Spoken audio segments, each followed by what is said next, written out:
They get too into the weeds of like arguing with them, right? Yeah. Like I never argue comps ever because you never get anywhere arguing comps. Because I always tell people, I always tell the agents when I submit the offers, it doesn't matter. I don't care what the comps are on the purchase or for the relist. This is what I am willing to pay. Market value is what a buyer is willing to pay. Right. You have 0 offers. You've had no offers in 60 days. This is what the market's telling you it's worth. Right. It doesn't matter what the comps are. It doesn't matter. We can argue. One of my best lines is we will never agree on this conversation. So let's just get to putting this deal together. Yeah. Okay, and then you start negotiating price here, and the next thing you know, you have the deal. That's awesome. But I used to argue all the time on comps, and I realized there's nothing I'm going to say right now that makes them agree with me. Where do you get to the original number then? So like, let's say for example, easy numbers, $800,000 house, been on the market for 65 days. Let's say you come in at like 550, 600. Let me give you a real example of what happened. So the house, he actually knows the house. Did I take you to Oceanfront Walk? I haven't been yet. Okay, we're going today. But I know the house, as we talked about. It's one of my mom's friends that like owned it. Oh, no way, that's sick. Small world, we were talking about this property, and he's like describing it. I go, I think I know exactly what you're talking about. Yeah, you start like describing like the actual layout of the house and everything. Yeah. It's like, have you been in this? It was pretty crazy. We were cracking up. This house was on the market. I've actually seen this, yeah. It was on the market for like 2 years. Yeah, okay. I remember. It was an expired listing. It started at 5.7, and they kept dropping the price, and they got down to $4,250,000, and then it was expired for 6 months. I drive my golf cart through South Mission like twice a week, and I told Eliana, I'm like, I want to buy that house, and she just kind of looked at me. She's like, okay. Next week, I submit an offer on this house, and I would go to the seller, but I looked, and the seller had this agent for almost 2 years. It was like a year and a half doing price reductions, list, relist. So that told me there was some sort of a relationship. Mm-hmm. That's the key. If you see the buyers or the sellers had 2 or 3 agents, go direct to the seller. Yeah. But if you see they've had that agent and they keep doing price reduction, relist, they're either related or they have a relationship with the seller. If I would have went direct to seller, I would not have been able to get this deal. Right. Because she trusted these agents so much. Mm-hmm. So I submit the offer and I write it at $3 million. And they basically told me to kick rocks. So I wait a week and a half, and they were at $4,250,000. I wrote it at 3. They told me to kick rocks. So I'm like, okay, I really want to buy this house. So I went and I spent like an hour. I usually don't spend a ton of time before we really have a deal, but I'm like, I really want to, I feel like I'm meant to buy this house. Yeah. And I'm like, I'm going to write an offer at 3.6 because the house 3 doors down sold for $3.6 million, but it was like 700 or 800 square feet smaller. Mm-hmm. Price per square foot down here is like $1,300 a square foot for a fixer. So I write it at 3.6, and I submit it without calling them. So then they call me back, the agents, and they go, hey, she's not going to take it. We had offers we had an escrow at $4,250,000. The buyer backed out, and is there room to come up? And I said, I might have a little bit of room to come up. So then they wrote an offer at $4,150,000. That was the counter they wrote back to me. And I was like, okay. So I let it sit for a couple days. Because there's an expired listing. I know there's not a bunch of people swarming. Yeah. And I'm like, okay, what's my buy number? And my buy number in my mind was $3.8 million. I was below the comp that sold a couple doors down at $3.8 million. And that's where I felt in my mind, that's what the property is worth today. And that's what I need to buy it at in order to turn a profit on it. So I go, okay, I'll come up to 3.7. I want to make them try to come down more than I'm coming up. And I know I'm getting closer to my max number. And they're like, she won't go below this number. I said, that's fine. It's not worth $4 million. It would have sold if it was worth $4 million. You had it listed for 2 years. The agent was a super veteran agent too. Like she really knew her stuff. It was actually a very clean, good negotiation. I finally get an offer at 4. They come down to 4. And I'm like, okay. And I just let it sit. And I just go silent for a little bit. And I call them, I'm like, hey, I'll come up to $3.8 million. I will not go up a penny more than $3.8 million. And they're like, all right, let me go to the seller. She's going to say no. We already know. We try to get price reductions to 4. So now I'm at 3.8. And it goes quiet for like a week. I get a call on Saturday, and they were like, hey, can we do this deal at $4 million? You're getting a deal. I'm like, it's not a deal at $4 million. It's not a deal at $4 million. So then I get a call again Sunday. It was like at 2 o'clock. I remember I was on my golf cart driving down the South Mission to go look at this house again, just to be like, okay, what do I want to do with it? Yeah. They're like, can we meet in the middle at $3.9 million? That's always the kiss of death. You never meet in the middle. So they're at 3.9, and this is a verbal. And this is where like I got really good at negotiation. I do this all the time. All I say on the phone, they're on speaker, and I just say no, and I shut up. And there was like 15 seconds of awkward silence, right? Because they were probably expecting me to say yes, or for me just to start word vomiting. Right. The person that speaks first in negotiation always loses. Mm-hmm. I would have sat silent for 5 minutes if they knew that too, and if that's what they were going to do. Let it get awkward. I just let it sit there for 15 seconds, and they go, well, no. And I'm like, no. I won't go up to 3.9 million. And they go, okay, well, you do 3 million, or yeah, 3,820.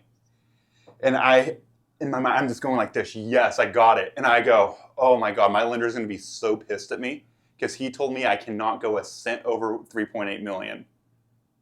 I'll deal with him later. And if he makes me put an extra 20 grand down, I'll put the extra 20 grand down. Let's do the deal. And that's how we locked up that deal.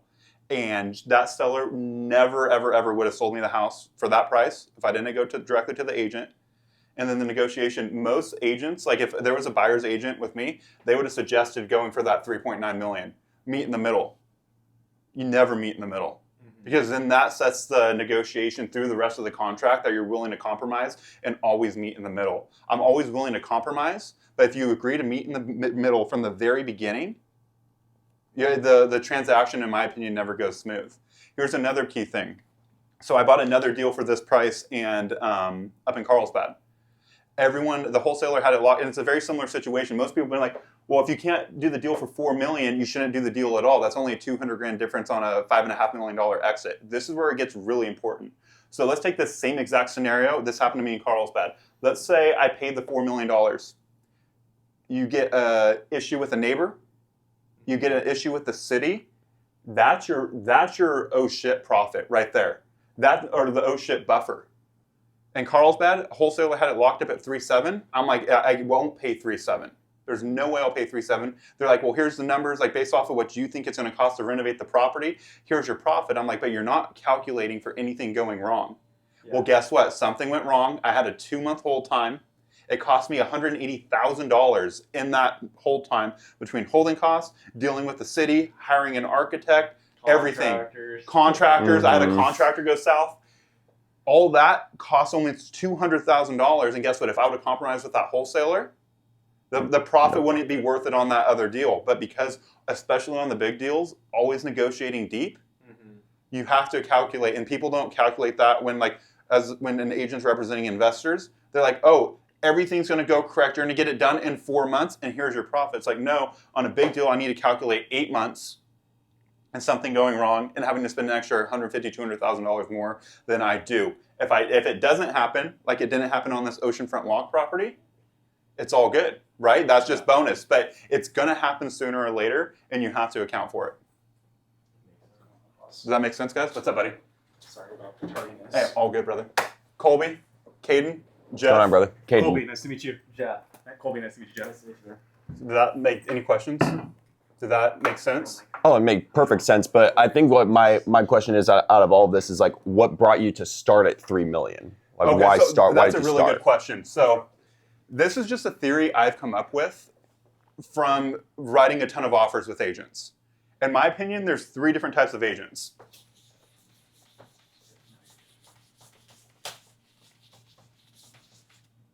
There's the veteran agent, vet, 2, the one doing 10 through 30 mil, and then the new agent. The vet agents, within the vet agents, you have 2 categories. You have the ones that think they're too good to present a veteran or a low offer. Remember the low we talked about earlier? The low offer, they're not going to present it. So you submit that offer. If you don't get an email back, or they don't give a call back and be like, hey, is that the best you can do? You're never going to put the deal together. It's a waste of time. In the case on the oceanfront walk property, it was a veteran agent. She had over $1 billion in career sales. And they called and said, hey, the seller's not going to do that offer. If you can come up with a higher offer, we'll see if we can happen. We presented your offer, and she doesn't want to respond. Okay, if that happens with the low, it's like a test. Okay, there's something to be, because you don't need to shake a tree that doesn't have any fruit to bear, right? So same thing right here. The best play is the agents that do like 10 to 30 million a year is they need to put the deal together, they want to put the deal together, and they're hungry to put the deal together because every single deal counts. With the veteran agent doing over 100 million a year, a $1 to $3 million transaction is, they like it. Every dollar counts, but it's not life-changing for them. The 10 to 30 mil producer a year, it makes a big difference, especially on a transaction that size of that was $3.8 million. Not a ton of people have a $3+ million sale. They'll get to add that notch to their belt. The new agent doing like 1 to 3 listings a year, they usually don't have the skills to put the deal together. They get super pissed because you wrote the low offer and like, how dare you? And you're not going to get anywhere with it. So it's again here, it's a test. Some new agents will go for it, right? And they'll present it and they'll put the deal together. It's very rare. So the low offer is just a test. I did the same thing on a purchase up in Garfield. I bought it for $3.3 million. I wrote the offer at 2.8, 2.9. They told me to kick rocks. Wrote it at 3, got a counter, worked my way up for a week and a half on it, got them to 3.3. 3.3 was my buy price the whole time. They were listed at 4.2. When I wrote it, they were at 3.9, and I got them to 3.3. So your strategy for 1, 2, and 3 is still the same. Throw the low ball offer, but it's essentially just see what type of agent you're working with. 100%. It's testing to see if it's not even really have the ability to put a deal together. Do they have the willingness to put a deal together? And it's just a test. It's a blind test against all 3. But how I look at each, and if I really want a property, I go and look at their production to see, okay, where do they fall in this between 1 and 3? And how am I going to go present this to them to try to get it the best? But it's the same process. Submit the low offer. I call it the anchor. You try to anchor them in. Yep. And see, okay, where this is the start price. Where's the seller going to come down to automatically? And then okay, if they don't budge at all, probably not going to make something happen. But if you get a little budge, it's like, okay, now we're off to the races. Let's see if we can meet at the number that I originally want to get to. And I usually end up going a little bit higher than where I wanted to. But we're talking about such a minimal difference. Like usually it's 20 grand. I go over from like the 3.8, 3.3, 3.8, 20.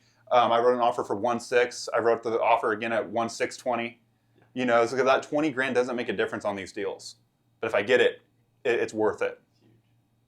So yeah, it's really just to shake out what's going on and see if you're wasting your time. Because if you're calling them all the time and you're like, hey, did you get my offer? Did you get my offer? And they're not responding, and then you get super mad. You're like, send me the rejection. What does having them send the rejection do besides make you feel better? Just an ego thing. It's just a waste of time. I'm all about put time where it matters. Put time in the fruit that's gonna produce versus trying to chase down the agent that's not giving you a call back because they're mad you wrote the low offer. So how do you balance that time commitment of just not writing too many just throwaway offers, essentially? So for myself right now, it's different than like if you're an agent trying to work with an investor, that's completely different, right? Yeah. Because if you're trying to drum up business, there's no such thing. Right, you're just like I'm. The more offers I have out, the more likely I am to get a deal to come in. Right, it's a big net versus small net. For me, I'm very precise on where I'm buying. I'll buy anywhere if it's a deal. But where I'm focused, like when I'm looking at MLS deals, it's probably like 10 or 12 zip codes. They're all west of the 5, Rancho Santa Fe, Carmel Valley. Yep. I have that place on pretty much complete lockdown, and I know almost every single house that's on. So that's where I'm focused. If I don't know like La Mesa super well, or I don't know Poway super well, so I'm not going to go look for deals in there just because I don't know it, right? And I have to spend all this time figuring out the market versus if I can spend time here, and then if I have other agents I'm working with who know those areas better, and I just show them all this stuff, and hey, this is what you guys need to do. This is how you present the offer, give a credibility packet on myself as like an investor. that it gives them the tools they need to go get the offers accepted. A lot of it's timing too. A lot of people will say no, they won't accept the offer, and then you come back 30 days later and they accept the offer, and sometimes you're even lower than your original offer. It's all timing. It's finding the seller at the right time and the right place, needing to sell, just over it, done. They've been locked up with 3 or 4 wholesalers. It's happening all the time right now. A lot of my purchases have been locked up with a few wholesalers before we went under contract with me. So back on market. Oh, for sure, right? And then have to go pledge my firstborn son to the listing agent and that I'm not a wholesaler, and we get the deal that way. A lot of it's like this. It's like a dance, I guess. You know, you can't piss off the listing agent, but you need to be forceful in a way that's not condescending, but educating, while trying to get your point across at the same time, which is why I don't argue comps. Why I don't, there's no point in doing it. If they want to do that, you're not going to put the deal together. It's like, hey, I am the best buyer that you're going to come across. I truly believe that. And then I'll go to like to Facebook too, and I'll see if they have like friends in common. If it's like on some of these deals I really want, and be like, hey, call James or call Rosie or call whoever. I see you're friends with them on Facebook, and ask them what it's like to work with me. And so it's just like adding all these small pieces together, and I go the extra mile on that, and it's made the big difference on these acquisitions. Yeah. Do you have like I guess I could say like a percentage like margin that like when you're making these offers, let's say for example it's a $3 million property, like I'm always going to come in 20% below what it's being offered on the market, because like that is like my most low ball I want to get to, where I can start that dance? Like, do you have that number or that formula for every property? So did you ask me this a couple days ago? Yeah, so Jeff asked me this a couple days ago, and I said I personally don't have a formula, because it's impossible as like an agent, if you haven't done rehabs before, like you're gonna waste so much time and get so analytical, especially you, on like what it costs per square foot to renovate something, and like, okay, this is a $150,000 remodel versus $160,000 remodel. Just reach out and be like, hey, this seems to be a deal. What are you willing to pay? Because I can figure it out in under a minute. I can plug everything in my performer. I can look at it, price, like see the square footage, the location, know if I'm spending $75, $100, $200 a square foot on the renovation, and I can kick that number back super quick. Okay. So what would take you probably like an hour, because you'll get so into it and be like, what do I need to offer? It's just like, hey, what would you offer on this? Because like in every area too, I'm like, okay, I know a certain amount of spread I need if the house is this size and doesn't need a roof, and we're just doing a remodel with windows and maybe a water heater. And as you continue to do this more and more, then you'll get a better idea of like, okay, then you can kind of do it on your own. And I'll give you some live examples right now. And I think that's more what I was thinking about. Is like if I find something in the market, like being able to give you the confidence, like, yo, dude, like this is a deal, versus like I think this is a deal. For sure, for sure. So I'm gonna start with.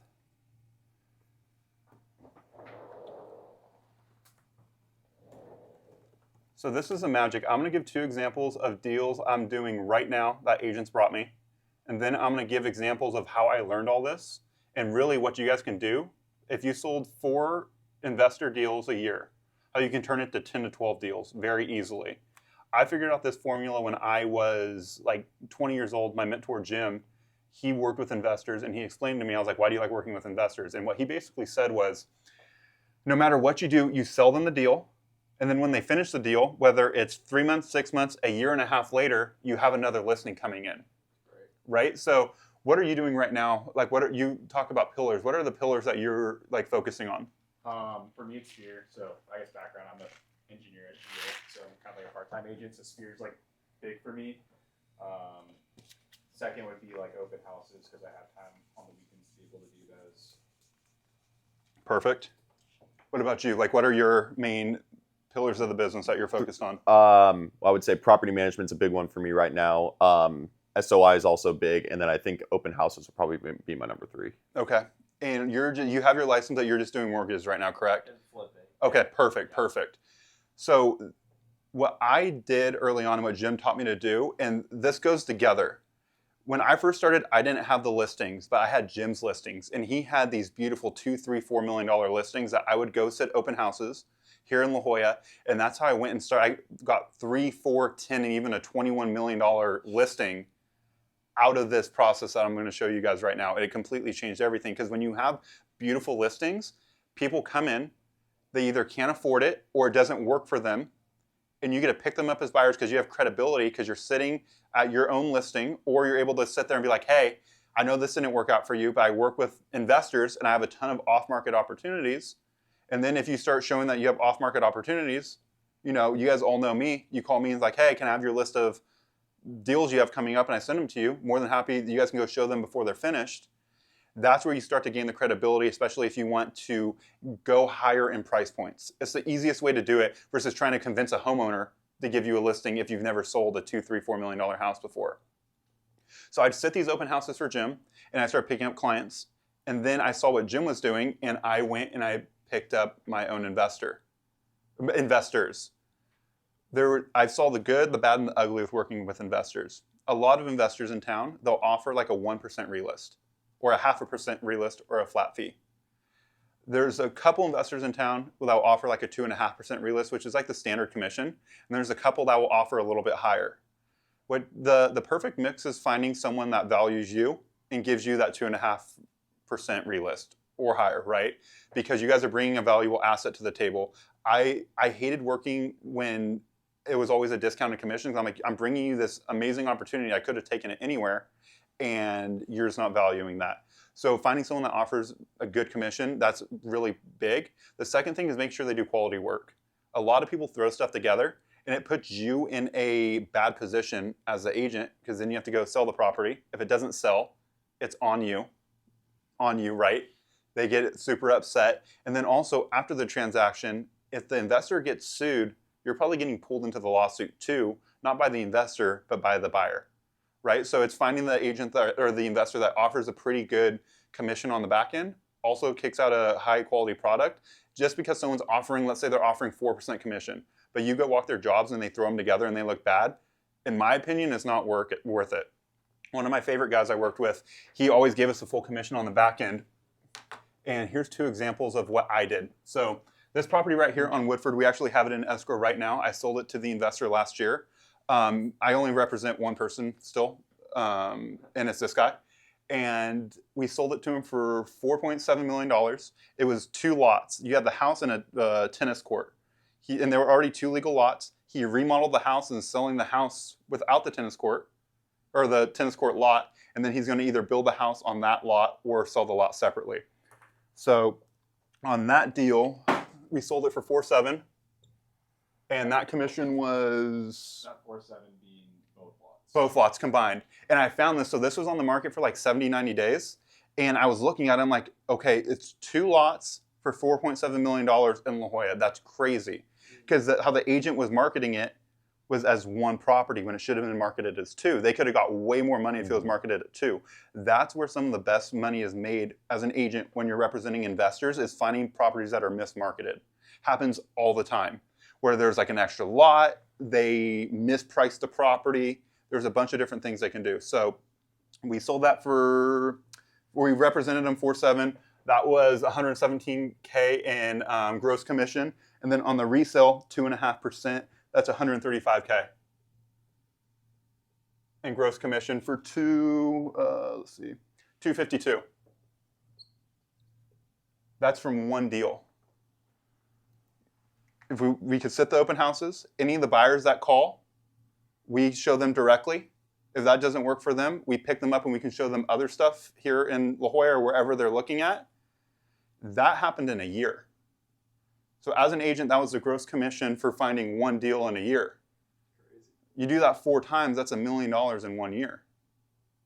That's not counting open houses. That's not counting buyers that call direct. A ton of buyers call direct now because of the buyer-broker agreement. They don't want to sign them. So they'll call the listing agents direct, and if you're the listing agent, you get to pick up the buyer. So we didn't pick up the buyer on that, but if we would have picked up the buyer, it's another $135,000. What's that, 200? I'm really bad at math. $320,000 roughly, somewhere. 380. Is it 380? Yeah. There you go, 390 from 1 purchase and 1 sale. Not only that, if we go sell the lot, that's another $75,000. If he builds the house, that's an $8 million, $10 million house, depending on what he does right there. That we go get the listing. There's a chance the buyer calls us direct on it. We get to do the open houses. And that's when like my mind really started to go. And this is when it gets really crazy. So this guy, I sold him when I was I'm still an agent, but when I was representing people, I was selling him like, and any good deal that came across, I'd bring it to him directly because he was super easy to work with. He was nice, and he never messed with our commission because we're bringing him these great deals. But guess what? We could take it to another investor. They would be super difficult to work with, condescending, break us up on our commission, like all this, and we're like, but we're bringing you a great deal. So that's why I built my business model after working with him, and then seeing how everyone else works, being like, that's what I want to be for agents. Value the relationship. I guess in that same vein too, like if they're willing to compromise your commission, like it kind of shows like how like inexperienced they are. Like they're not running numbers or like holding budget, poor quality work. Almost every investor in town will offer a 1% relist, and if it doesn't sell at the projected ARV, they will probably come after you and say, hey, we need you to drop it to half, or we need you to drop it $5,000, or whatever. Or straight up fire you. Yeah, exactly. After a month or two of it not selling.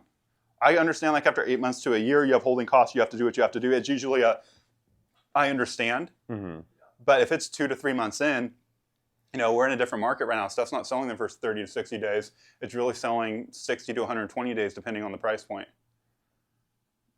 Yeah, I guess like off record, but I work on a real estate team, and like we work with investors, and like, dude, some of his properties have been on for 9 months plus. Like they can't get rid of it because he has this number in mind, and he can't sell it for that number. Listing agent's probably getting like a 1% commission, if that. Like, it's not a good situation. No, it's brutal. It's brutal. And people are going to get beat up this last quarter, I feel like, especially with how much it's already slowed down, and it's been this slow this summer. Yeah. Fall and winter are going to be slow. But quality properties are still moving. Like definitely. In good zip codes, and if they're done correctly, if you look at like a lot of the stuff sitting right now, it's stuff that just wasn't, no professional designer, really bad material. Like buyers are super picky right now. When they walk in, they need to be wowed. From the material, from the quality of workmanship, the presentation, everything. Everything's so big into getting the property sold. You can't just throw it up anymore. So there's a lot of things that go into them not moving. But this one, I'll jump there in a second. This is when it gets really crazy. So this property right here, this is one that I represented on the purchase. Sold it for $11 million. That commission was $275. It took them 14 months to renovate it. And then we relisted it, sold it in 60 days, and that commission was $531. Equals 803 in a year and a half. It's crazy. That's where, as you continue to work with investors, you start working with guys that are helping you jump up in price point. And then this is like a very rare scenario, right? But it happens because you're putting yourself in the space. This was an off-market. So the same way I found the oceanfront walk property that I purchased myself, it was the same thing here. Called the listing agent who happened to be the owner. Called them every other day for 30 days saying we had a buyer that wanted to buy the property. We finally put it under contract. He closed on it. Took him 14 months to renovate. And it sold for $21 million. Did it sell in 2020? It sold in 2024. It was like the 4th highest sale in San Diego County that year. But that came from, my first deal with that guy was 1.7 million or 1.5 million up on Soledad Mountain. And then we did a $2.5 million purchase. Then we went and we did, I think, like a $5 million purchase. Then the $11 million purchase, which led to the $21 million purchase. So how did you come up with the $11 million purchase price on that one? You went to the investor and he gave you that number? That was the price the seller was willing to sell at, and he wouldn't take a penny less. And it was what it was. And you don't have to negotiate every single price, right? If it's a good price, it's a good price. It was a decent price for the property. You weren't getting it for a deal, but you weren't like extending yourself on it. To have an oceanfront property like that with the frontage and the pool and everything, you won't ever get that again. You can't build that pool there ever again. That it was on 3 lots. It went 3 lots to the left right there to have all that space and grass. It was a unicorn, and I was sitting there and I'm like, okay. They came on it, I think it was the end of 2022. It wasn't a great market. Then 2023, they tried to sell it. Wasn't a great market. And I was like, but oceanfront properties are still moving. Let's do something pretty sick. But this deal wouldn't have happened if we didn't slowly do bigger and bigger deals with his client, grow trust. And next thing you know, so I was just giving these examples of like how quickly things can change when you start working with investors. I mean, it changed everything for me. What was the property listed for? You came in at 11 million. What was its list price? I know you said it was on the market for a while. Did I just see 14 million? Is that what it said? Yeah, 15.5 dropped. So it that was 14. us. So when he bought it, we had to go through and do a couple things with an architect. So he threw it back up to see if there'd be any hits. Okay. Sometimes we do that. Sometimes we don't. On these massive projects, and we didn't get any hits. So he started the rehab once everything got approved and we were good to go. Are you talking about like when they kind of put up, it's like the AI images, like, hey, this is what the plan is that we're doing with this property? So sometimes we did that. On this one, I don't think we did. We just threw up the property because we were like, where can you buy this for $15 million anywhere in San Diego? Someone takes it, great. If not, we'll do the renovation. So it was at 995, and then you guys went in at 11? Maybe we bought it at 10. It was 10 or 11. Oh, okay. I don't remember if it was 10 or 11. It was somewhere in that realm. It's even higher margins, yeah. No, for sure. So without Jim, I never would have figured that out. You know, how you can climb the ladder quickly. Because when I first came in, I got my license when I was 19, and I was like, I want to sell high-end homes. Like, I was just super determined to do it. So then I came and started working with Jim, and I'm like, how am I going to do this? And I kept asking, like, how am I going to do it? Like, at 19, 20 years old, trying to convince someone in La Jolla to list their $5 million house with you, I was like, this is a shortcut to do it. To have beautiful properties to hold open houses at, to have multiple transactions, because you spent all this time trying to go get one client, right? Whether it's at an open house or at a SOI and all this stuff, you have to nurture those people for 6 months, a year, 2 years. You can have a buyer you're showing property to for 6 months, and then they go walk into one open house and they write the offer with that client. It's like that. Here, you can do one a quarter, and it's effortless. And then that one a quarter turns into 3 more the following year. Exactly. So for each deal. Exactly. So this is where it gets crazy. So now we're going to live examples of agents that I've been working with this year, and this is exactly what the playbook was. So this property right here, this was an MLS deal, and I'm going to go down to the purchase. Okay, so it was an MLS deal. I actually underwrote it, and I passed on it because I was like, it doesn't make sense. And the agent who sold me another deal, and I've done several transactions with her this year, she called me because she knows the area really well. She's like, hey, this is interesting. You should take another look at it. So I met her at the property. She walked through. We looked at comps, and because I passed on it, and then she called me and was like, hey, Kate, it seems like a deal. I had her represent me because otherwise I would have passed on it. I'm super fair when it comes to MLS deals. A lot of investors, they would kick it to the curb real quick. So we bought that for $1,225. And she made $30K in commission on that 2.5% that was paid by the seller. But still, she made it, right, by representing me. When I underwrote it at 1,650. We listed it at 177 because we thought we had a good chance of getting it. The market just rejected it. Townhomes and condos have just completely gone. They're really hard to sell right now. There were comps in there to kind of support that price, but I underwrote it at 1,650 to be conservative. We're in escrow at 1.6. We're still making money on it. It wasn't a home run, but it was a second. We got to second base on it. She made $39,000 on that commission, so she's making $69K in one deal or one transaction with me, turned into $69,000, and that was renovated in 6 weeks. So from purchase, she didn't have to deal with anything in between. I called her 2 weeks before we're done and say, hey, let's walk the property with her to show her what I did.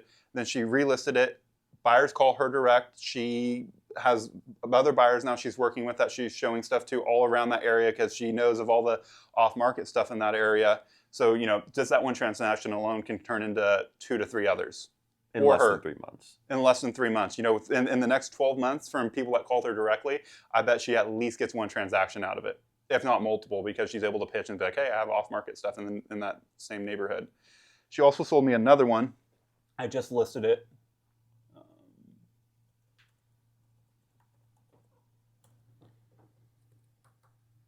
So this is an off-market one. So I'm going to give you guys the steps on how to find these properties.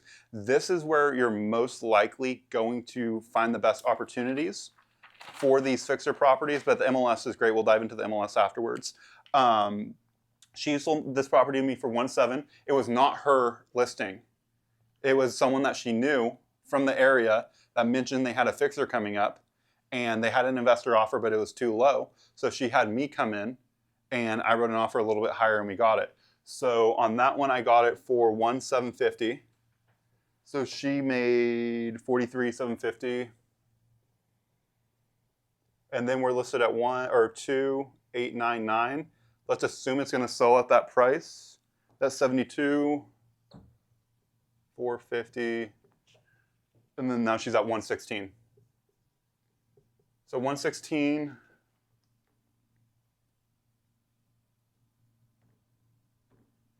So just off those two transactions, she's at 185K in gross commission in less than 6 months. And I bet you I do another 2 transactions with her this year at the rate that we were looking at properties and how she knows people. So she met me because she was a listing agent on a property I purchased in Rancho Santa Fe. I performed. I did everything I said I was going to do. They fell out of escrow with 2 wholesalers and a crazy buyer. I came in. They were super happy. I closed in 5 days. So because I did that, and then she started bringing me these, she's just adding this part to her business. She's not changing anything else she does. She still does open houses. She still reaches out to her sphere. Her sphere is extremely powerful because she's lived there probably 30, 40 years. And this is just an extra stream where she could probably go make $350 to $400K this year with 2 more deals she sells to me. Not counting open houses, not counting SOI, not counting Zillow leads, not counting anything. That's just like an extra layer that she's hearing about the properties. It's 1 phone call to me. My operations manager runs basically the whole transaction. You know, once we put it into escrow, she's not running all over the place. She's not having to talk me off a ledge because the outlet is not GFCI. They're easy transactions. It's a game changer adding it on an extra layer. So on finding off-market opportunities, there's like 3 places I think are the best place. One, a lot of people disagree with me on this, but I think it's super powerful. I used it a ton. I found so many fixers this way, is broker caravans. A lot of people say it's a waste of time. If you go network at broker caravans with agents doing business and older agents, and you get them to like you, they will share their off-market opportunities with you. If they don't know you, why are they going to share an off-market opportunity with you? It's gold. You might have to say, hey, we can co-list it on the back end. That's between you and them, which is still fine. It's better than nothing, right? And then you represent on the purchase. But broker caravans, I think that's probably where she found the second deal. Was probably a broker caravan or an office meeting. It's different if you're like at EXP, there's not office meetings, but if you're at Compass, Coldwell Banker, Keller Williams, go into office meeting, networking with everyone, because you never know who has a relationship to a trust attorney, probate attorney, divorce attorney, all those things. And if you go and they like you, they're going to give you the opportunity, and then you go and run with it. And then you're able to go, and then there's some sort of credibility, because with off-market opportunities, they don't want to mess them up because they're so hard to get. So networking at office and broker caravans are super valuable if you're trying to go into the space. I think meetups here in San Diego are a waste of time, personally. Like in Phoenix, I know deals happen at meetups in Phoenix. San Diego is usually a waste of time. That's just my 2 cents on it. And broker caravans are better than office meetings. Go to broker caravans where a lot of agents go. You don't want to go to I think Oceanside has like 4 people that show up. I went to it once because I had a property on Caravan. There was like 4 or 6 people, and all of Oceanside that showed up to the Caravan. You're wasting your time there. But like the La Jolla one has 80 to 100 people that show up every week. PB has 30, 40, 50 people that show up every week. I'm sure there's others I don't even know about that have a good turnout. That's where you want to spend your time. Del Mar's is really good. Del Mar's really good too. Del Mar's hard though, finding stuff that makes sense for fixtures because the prices are so high and there's not a lot of turnover. You want to go to a place that has a decent amount of turnover, a decent amount of sales. Cardiff, you don't want to spend time at the Cardiff Caravan. There's not enough transactions. Like things just don't sell, you think? No, they sell, but there's probably 10 to 12 transactions a month total in all of Cardiff, maybe. Because it's a small area. La Jolla is massive. Point Loma is massive. Ocean Beach is massive. The Metro is massive. Metro is huge. A lot of people will disagree with me on the caravan thing, but I'm telling you guys from experience, they work. I think I didn't show one of the other deals I did with my main investor. We got a $2.5 million deal from Caravan that we relisted. We relisted probably 4 months later for 3.4. So that was $5-6 million in business from a connection at Caravan. Because then you go to Caravan and you say hi to the people. It's all making people like you to get these opportunities. On the MLS stuff, that's where it gets a little bit more difficult. It's just a lot of timing. So what you want to do is, like, let's say you know Del Cerro really well, or you know San Carlos, and that's the same pocket, right? Or you know like La Mesa, El Cajon, or you know Oceanside really well. Focus your time there. And just look every single day, multiple times a day. I use Zillow instead of the MLS. And just put all your focus there, because that's where you're most likely. I like to put myself in opportunities that is most likely going to bear the biggest harvest, right? So when I'm looking at properties, I know the west of the 5 from Encinitas down through Point Loma extremely well. So that's where I'm focusing all my time, including Coronado, Rancho Santa Fe, and Carmel Valley. I'm not spending time looking in La Mesa or El Cajon. Not that I have anything against it. I'll do a deal out there 1,000%. I just don't know the market. So why am I going to spend time in a market I don't know? So if you want to try to find MLS deals for investors, focus on areas that you know. If you have extra time, then start to venture out. Start to venture out and get to know the areas if you want to go get more zip codes, but start where you know.